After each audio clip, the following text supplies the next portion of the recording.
Oh man, I just looked into the light, guys. Hi-oh!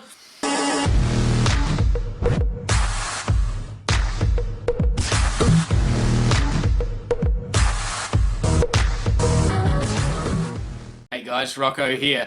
Today we're going to join FTD Facts and you're going to join me and I'm going to join you watching the true history behind the Indian flag. Now, at this time, I'd like to give a nod to the sponsors for this video. It is Totally Nerdy Media Group. Now, these guys, they've got a YouTube channel, they've got a Facebook page. All the links will be in the description, as well as after the video, we'll have a look at a little commercial together. See what we got, eh? Let's do this flag business. All right. Let's see. Now, I'm thinking, this one was recommended, of course, guys. I'm thinking, it's not going to be that interesting, is it, about a flag? Prove me wrong, hey? Prove me wrong. Let's do it. I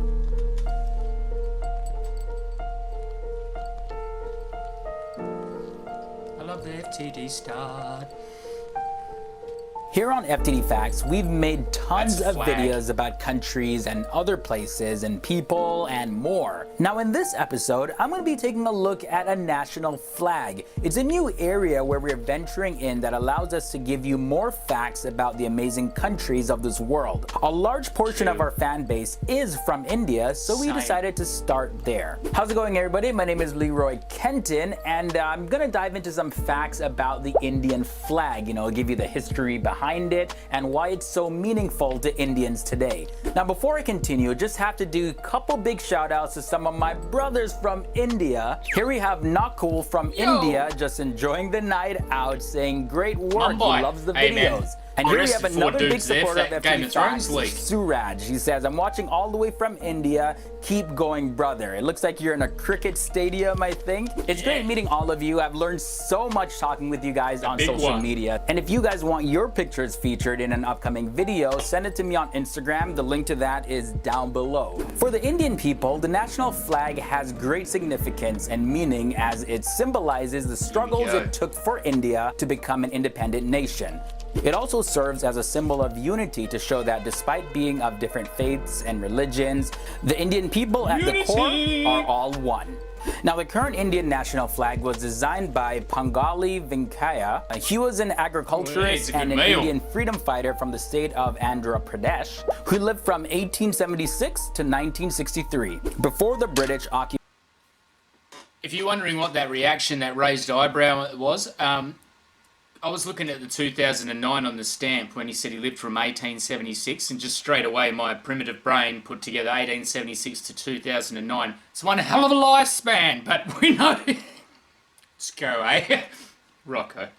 Occupied India, India used to be made up of different princely states, each with their own flags. Now this changed after a revolt in 1857. The British introduced a flag to represent their greater Indian territories, and that flag was used from 1858 to 1947. Now there was a ban that was placed on flying the Indian flag that led to the use of the Swaraj Flag as a sign of protest in India during the freedom struggle. Now this flag was a tricolor rectangle with a chakra or spinning wheel at its center. After India's independence, many other designs of the flag were considered. However, that same tricolored flag with the chakra was adopted in its current state as the national flag of India on July 22nd, 1947. But how exactly did we get to the current version of the Indian flag? Of course, it didn't happen overnight. So let's go back into history. I'm going to give you a little bit more details on the process. Now, the first ever national Indian flag, commonly called the Calcutta Flag,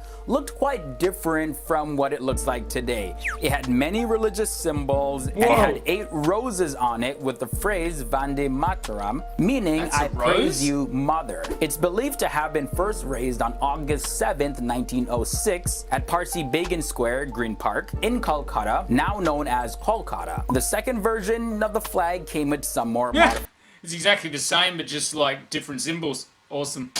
modifications and was raised by Madame Kama in Paris in 1907. Another flag was then used in the year of 1917 during what was known as the Home Rule movement. This flag was raised by the leaders of the movement, Lokmanya Tilak and Dr. Annie Besant. Next up, it was the flag of 1920.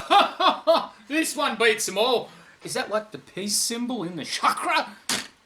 This flag was endorsed by Mahatma Gandhi, who we probably have to do a video on him one day. But anyways, he wanted all the communities of India to be represented in the flag, and this flag had 3 colors. At the top was white, then green, and at the bottom it was red. White symbolized the minority groups in India, green represented Muslims, and the red represented Hindu and Sikh communities. The chakra was drawn across all the bands to symbolize the unity. However, this was never adopted as an official flag of Congress. Now, shortly after that, since not everybody was happy with this interpretation of the flag, a new flag was born. But in any case, here we have the version similar to Gandhi's flag called the Suraj Flag. And this was introduced on the 13th of April 1923 during a procession by local Congress volunteers that commemorated the Jallianwala Bagh massacre. The Swaraj Flag with the spinning wheel, designed by Pingali Venkaya, was hoisted.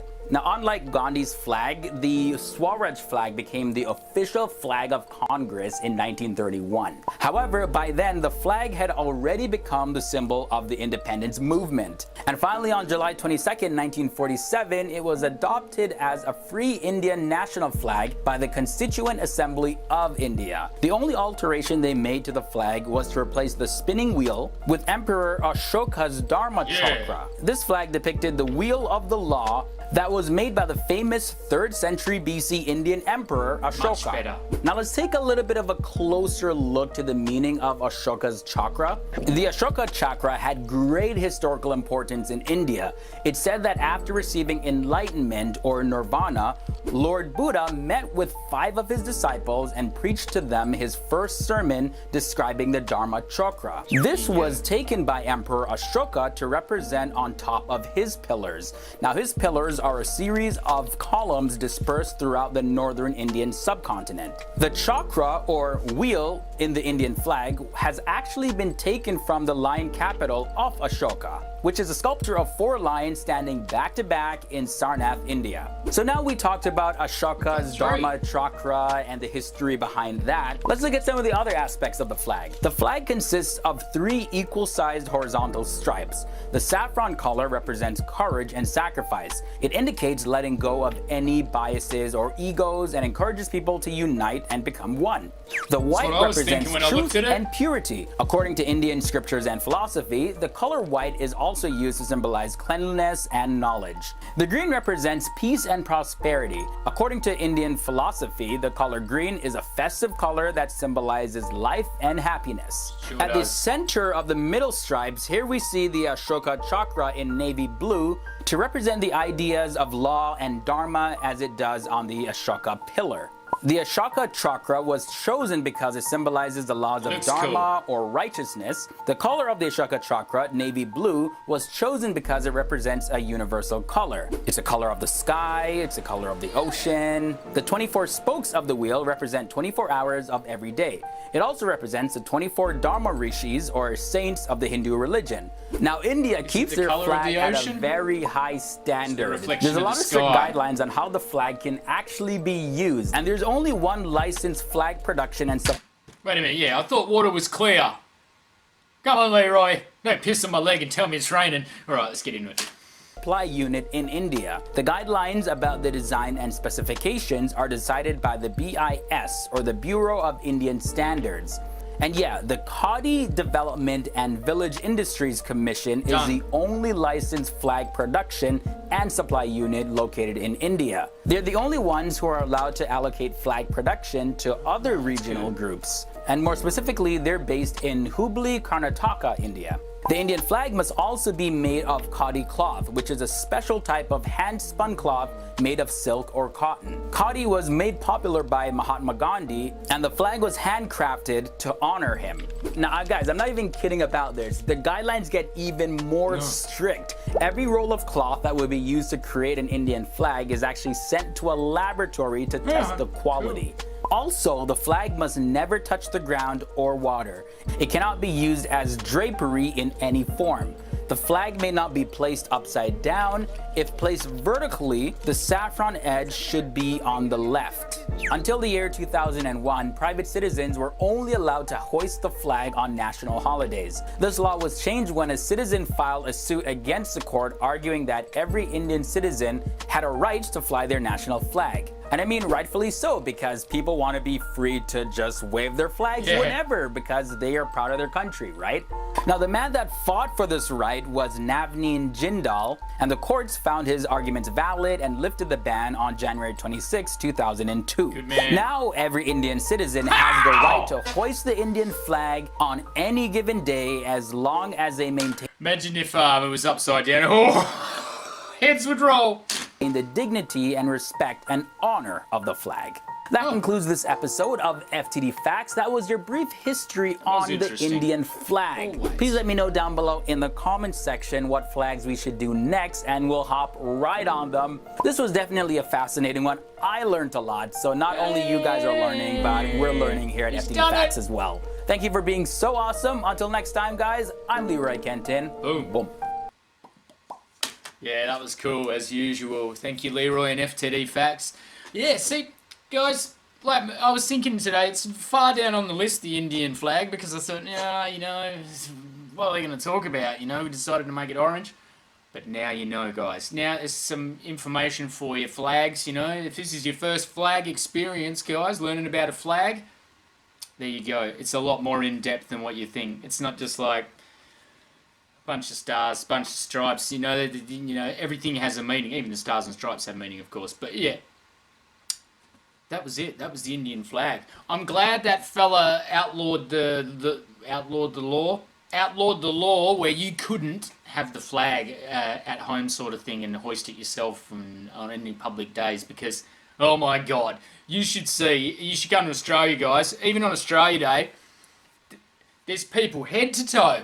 They got bathers, they got bikinis, they got, you know, like hats, sunnies with the Aussie flag on them, they got capes, they got, it is right off. You see cars going down the street with that many flags coming out the front, it looks like fucking patriotism. Gotta love it, no matter where you're from, guys. It's always good to be proud of where you come from, as long as where you come from is a place to be proud of. And India's definitely got some history to be proud of there. Thanks for joining me. We're going to have a look now at Totally Nerdy Media Group's little teaser. Now, you know what it's like here on Sergeant Rocco. Any chance to have a look at a teaser, we're going to have a look at it, guys. So, please have a look at the teaser, and I'll see you soon. Totally Nerdy Media Group will begin our crowdfunding campaign for Invasion and the Reaper next month. We need you to support these two independently produced television projects by giving us your lunch money. The average person spends between $1 and $10 every day on lunch. You need to skip one day and support us by sending us between $1 and $10 every month so we can fund our projects. You will get early access to all of our shows and films, amazing customized, totally nerdy t-shirts and mugs. We need you to donate $1, $5, or $10 to help us on Invasion and the Reaper. Go to our Facebook page right now and follow us. Give us your lunch money and support Totally Nerdy Media Group on Facebook.